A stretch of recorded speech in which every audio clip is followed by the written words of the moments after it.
Welcome to Unlimited Parenting. This is a podcast where we talk about what it's like raising children with disabilities or special healthcare needs. Today is an exciting episode because I have a very special guest with us. Her name is Kari, and she is here to talk about resources from SESTA. So let's start by welcoming. Welcome, Kari. Thank you for your time here today. Yes, thank you for having me. I'm glad to be here. Absolutely. So, for listeners who may be new to Idaho SESTA, and since we stand firm behind the idea that we want to explain every acronym we say, can you please explain what SESTA stands for and what it is that the Idaho Training Clearinghouse does across the state? Yes, absolutely. Thank you. Idaho SESTA stands for Special Education Support and Technical Assistance. It is a collaborative project through Boise State University and the University of Idaho. It is funded by the Idaho Department of Education, Special Education Department, with the goal of supporting special education across the state of Idaho. One way we offer that support is through the Idaho Training Clearinghouse, which is another collaborative project dedicated to connecting all Idaho educators and parents with literally hundreds of online special education resources. On the Idaho Training Clearinghouse website, educators can access quick guides, which are one-page guidance documents about popular topics. They can access modules and training opportunities, as well as a help desk where educators and administrators can ask technical questions or request training. There is also a tab on the Idaho Training Clearinghouse that is specific to the needs of parents.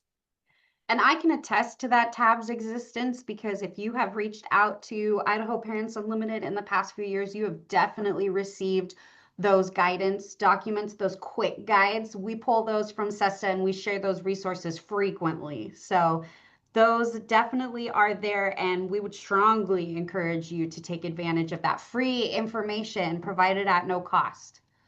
Can you tell us more about SESTA's mission and how it connects to improving outcomes for students, specifically those with disabilities in Idaho? Absolutely. Idaho SESTA's mission is to provide resources, technical assistance, and training for educational partners with the express purpose of improving outcomes for students with disabilities throughout Idaho. We know that with teacher recruitment and challenges, teacher recruitment, I'm going to start over with that. You're good. We know that with teacher recruitment challenges and limited funding, assessing appropriate, going to start over again. You're so Was good. going so well. Um, we know that with teacher recruitment challenges and limited funding, accessing appropriate training and support for our special education partners can be very difficult. Idaho SESTA seeks to remove this barrier through the development of informational resources and multiple statewide trainings that we take out to 7 different locations across the state to ensure that all educators have access. We train on such topics as special education process, compliant practices, addressing and supporting student behavior. We support collaboration between general and special education teacher, and we also do a lot of training around tiered systems of support in our schools. So, what you're saying is it's a really big mission. It's It's big and it gets bigger every day. bigger every day. And I also want to throw a huge shout out to SESTA right here for all of their work on supporting students with behaviors, because not only are there quick guides, but there's in-depth trainings to access online too. And it really is a wealth of information that has actually played into some of the podcasts that we've done. So we've even searched for some information from SESTA. So huge shout out to that. In terms of collaborative partnerships, does SESTA partner with the Idaho Department of Education? I know you mentioned that a little bit in the last question, school districts and other organizations. Yeah, absolutely. The SESTA team works very closely with our partners to identify needs across the state in terms of supporting students with disabilities. These needs are identified through collaboration with our partners like iPoll, through frequently asked questions and support needs, through data we get from our help desk, as well as through statewide surveys conducted every year. Once the needs across the state are identified, SESTA develops resources and training opportunities to meet those needs. For instance, over the past several years, behavior support has been a very common request. In response, Idaho SESTA has developed Idaho Tiered Behavior Support, which is a school-wide system brought to schools and districts that involves 3 to 5 years of training, support, coaching. We've also developed Beacon, which stands for Behavior Education Application Cohort Network. It's kind of a mouthful and is a training designed for teachers, support staff, and school teams who are looking to increase their knowledge around function-based behavior intervention, assessment, planning, and implementation. So we try to be very responsive to our partners and what they're telling us needs across the state of Idaho are. Well, yeah, you can mark that off on your reporting because we asked you for support here and you came with bells and whistles. So definitely very collaborative and we appreciate that. Um, in terms of supports for parents and families in specific, what are key supports or services that SESTA provides that directly impacts parents? Yeah, so while SESTA works directly with school-based teams and districts and charters, we are always mindful of how we can support teams to work more effectively with parents. Most every training we do includes content on how to better communicate with and engage parents in developing appropriate supports for students. We are always mindful of the fact that parents know their children best and are a vital component of any school team. Yeah, exactly. And that's something that we preach a lot too, is that your voice as a parent is irreplaceable as one of the four core members of an IEP team. So it's really reassuring to hear that your team appreciates it as much and values it as much as we would hope. So that's very reassuring. What challenges do Idaho families commonly face that you think SESTA is designed to help address? I think the biggest challenge that Idaho families face that SESTA can support with is simply knowledge. It can be so daunting, and I know that I'm talking to the right people when I say this, for a parent to be faced with concerns about their child's success at school and really arming themselves with information is the best way to feel empowered to be an effective member of their child's school team. With that in mind, Idaho SESTA developed parent resources for districts and charters to provide student parents with information that helps them navigate the special education process. So districts and charters can provide those links and resources to parents, but also parents can access the Idaho Training Clearinghouse themselves and access those resources. So when parents access SESTA resources, do they need to go through their school or can parents reach out directly to SESTA? So while SESTA coordinators do not engage directly with parents, our purpose in part is to support school teams in more effective engagement with parents. We would guide parents to reach out to iPool with any questions or concerns they have, or with any needs for resources they may have that iPool could then communicate with SESTA and support us in ensuring that we're effectively supporting parents. Okay, so that makes sense. So IPO is to parents what SESTA is to teachers or educators. We're all just here to make sure that the wheels on the bus keep rolling and moving. Yes, we would definitely direct parents to iPoll with questions because, we value what you're doing for parents in informing them and giving them the resources that they need. Well, thank you. What type of tools or training does SESTA offer that parents might find useful when navigating special education? So parents can access resources directly on the Idaho Training Clearinghouse under the Parent tab, which they will find on the main page. This resource page includes a video series that I highly recommend called What to Expect in Special Education. It walks parents through components of the special education process, the evaluation, the IEP team, or the functional behavior assessment in parent-friendly language. Um, it's got many different topics there. We also provide a guide to understanding procedural safeguards, as well as a special education roadmap that shows what the process and timelines look like. These resources are available in English and Spanish. Oh, thank you for that. That is hugely helpful. And a question that I was going to ask is, are these available in alternate languages? Because I know here at IPOL, we do frequently get requests for assistance that are in alternate languages. So the fact that these resources are inclusive of that is hugely helpful. I know that we've already talked a little bit about behaviors, but since this really is such a huge topic that we at IPOL hear a lot about right now, I want to just dial in a couple more questions about it in specific. And how does SESTA help school teams implement PBIS or positive behavioral interventions and supports that helps teams benefit the students and reduce challenging behavior? In response to increasing numbers of requests around supporting teams to respond to behavior in schools, Idaho SESTA has a sub-project we've developed called Idaho Tiered Behavior Supports. ITBS is based on positive behavior intervention and supports, which is an evidence-based three-tiered framework that equips schools with the tools they need to incorporate behavioral supports into their multi-tiered system of supports. So a lot of words there, but often when we think of tiered systems of supports, we are thinking about responding to academic concerns. In order to effectively teach and respond to behavior, school teams also need a tiered system of support for behavior. When implemented with fidelity, PBIS improves outcomes for students, teachers, and schools.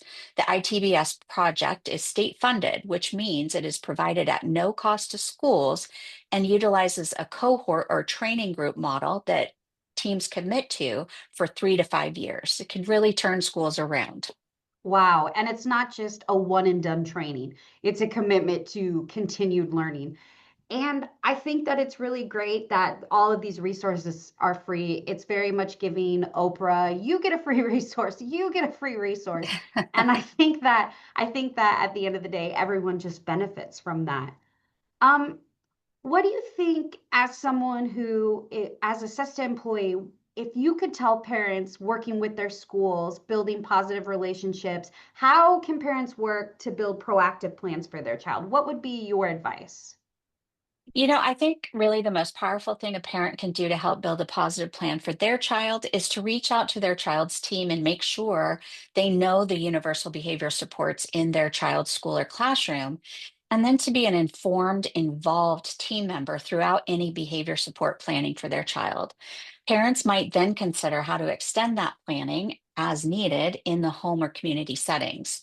Parents know their child best and provide critical information that the school teams really must have in order to appropriately respond to behavior. Okay, that makes a lot of sense. And it really goes hand in hand with our three-part series on positive behavioral intervention and support that IPOL has created. So where what you're talking about, it goes through more of an educator lens. What IPOL has created is based off of some SESTA resources, but through the parents' lens. So they're very complementary. So it's nice to know that you would say the same things as to a parent that we have put in our training. So when working with schools and IEP teams, if a parent has a concern about their child's IEP, their BIP, their behavioral intervention plan, or communication with the school or things like that, when or how might SESTA get involved? Yeah, so Idaho SESTA has a help desk where school teams can reach out to request support in student-specific cases. The Idaho SESTA team includes multiple board-certified behavior analysts that, with consent from parents, can come alongside a team and support them in collecting appropriate data and guiding them to develop effective plans to support student behavior. So they really are kind of like a built-in individual that is assigned and kind of comes in and just provides that extra layer of support to what is probably a very busy team, right? Yes, absolutely. I mean, oftentimes school teams don't have as much experience in developing effective functional behavior or completing functional behavior assessments or building effective behavior intervention plans. And so it's really nice to have a specialist come alongside you and help you develop the skills that you need in order to be successful and really improving outcomes for that student. That's fantastic. No, everyone is set up for success and no one is set up to fail. I really appreciate that about this team. How does SESTA support IEP teams when they're creating kind of those strength-based, student-centered plans outside of behavioral support? Along with the extensive resources available to educators on the Idaho Training Clearinghouse, Idaho SESTA also provides two different statewide trainings based on IEP development. One is called Essential Components of the IEP Process, and the other is Advanced Essentials that supports educators across the state to understand effective IEP processes. With the first training, we focus on the basics of compliant and best practices in IEP development for newer educators, related service providers like SLPs and PTs. We're trying to avoid acronyms, speech language pathologists and physical therapists, as well as administrators. We guide teams to use the data gained in the eligibility determination process, as well as teacher and parent input to think about student strengths and needs in order to develop an IEP that responds to the student's needs in the least restrictive environment. This means keeping the student in their general education environment with their peers to the maximum extent possible. The second training, Advanced Essentials, focuses on extending educators' knowledge. Participants explore how to create IEPs that are cohesive, instructionally meaningful, while also learning strategies for navigating complex situations and real-world challenges. For educators that are unable to attend an in-person training, we also have content that is similar to the essential components of the IEP process available through modules on the Idaho Training Clearinghouse where teams can review it as needed and on demand. Wow. So online, in person, when you need it. It sounds like Articulate almost, which is kind of a little bit of what iPol uses for their self-paced content. Can you share maybe an example of how SESTA has helped improve collaborations between families and schools? I think the greatest impact that SESTA has had on improving collaboration between families and schools is simply including within our training and resources for educators explicit guidance on improving parent communication. With nearly every training we do, we inform participants on the importance of frequent, effective parent communication. This includes ensuring parents are getting frequent progress updates, that teams consider a process to enable parents to see draft IEPs prior to IEP meetings to ensure they come prepared to fully participate, and providing documentation of team decisions and discussion within written notice to ensure parents are fully informed. And in terms of areas of expertise, what specialized topics does SESTA support statewide? Like the ones that come to my head, obviously we've talked about extensively, like behavior and secondary transition. But what about inclusive instructional practices? Idaho SESTA has developed resources across the spectrum of special education needs and topics, everything from multi-tiered systems of support, universal design for learning, classroom management, behavior, autism, and supporting students with significant cognitive disabilities. We do our best to respond to all needs identified across the state. So if a team has a need and it's communicated through our survey, we try to respond. Wow, okay, so you're constantly taking in that feedback and updating as necessary.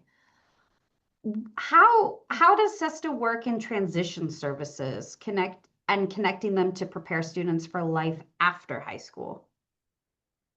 SESTA partners with the Secondary Transition Coordinator at the Idaho Department of Education to support in developing resources and providing training opportunities to educators that work with students that are ready for transition services and planning. So it's really in partnership. You know, when Brandy Cole identifies a need across the state, we try to respond and support in any way we can. Fantastic. What, in terms of rural support, frontier support, and just accessibility, how does SESTA ensure it supports reach families in rural, frontier, the most like remote Idaho communities? Idaho SESTA actually has coordinators located all across the state to ensure we're situated to provide supports even to our most rural school teams. Additionally, as stated before, we do have a help desk where school teams can reach out to request support, whether that be a simple process question, a need for training, or a need for student specific support. Our coordinators answer questions and provide support using virtual methods in many cases, but they're also willing to travel when an in-person meeting or observation is needed. Wow. I honestly did not know that last part, so I'm just kind of sitting here in shock. Um, what steps does SESTA take to make resources accessible for diverse learners and their families? Accessibility is very important to SESTA and their partners. In addition to ensuring that our resources are fully accessible, we also have a partner program, the Idaho Assistive Technology Project, that partners with school teams to bring assistive technology and adaptive educational materials to students across the state. With the IATP, school teams can check out tools and resources to see if they are a fit for students. This resource is also accessible through the Idaho Training Clearinghouse. Okay. I have just a few more questions if you're up for it. I hear a lot about gathering feedback from just teachers and teams. How does SESTA gather feedback from families, and how can parents share what they need? What do you think is the best way for parents to do that? Like I said before, iPull is our source for gathering information about what Idaho parents need. So if you have a need, communicate with iPull and they will get that information to us. And luckily for everyone involved, I have a handy dandy spreadsheet where I track trends and concerns. So, I'll be taking Carrie up on this opportunity post recording to say, these are all the things I've observed. I hope you're ready. I'm just kidding. What, what is one thing you would want Idaho parents to know about SESTA after listening to this podcast? If they had a takeaway, what would you want it to be? Yeah, the biggest thing is that I'd really like parents to know that their voice matters. They are the experts on their child, which is why it is so important to inform themselves about what to expect so that they can be an effective team member. Well, I couldn't have said it better myself. So again, for parents, we can go to idahotc.com, and on the main page, there's that button, and we'll review those resources. Carrie, I want to say a huge thank you for your time and your continued partnership. I sincerely appreciate it. Thank you for having me. Thank you so much, everyone out there, for listening in. If you are in Idaho or planning on moving to Idaho and have any questions on systems or services for children with disabilities, please consider reaching out to us on our website at iPull Idaho. That's ipulidaho.org, or by calling us at 208-342-5884. Be sure to tune in next time. Until then, this has been Unlimited Parenting. Thanks for listening.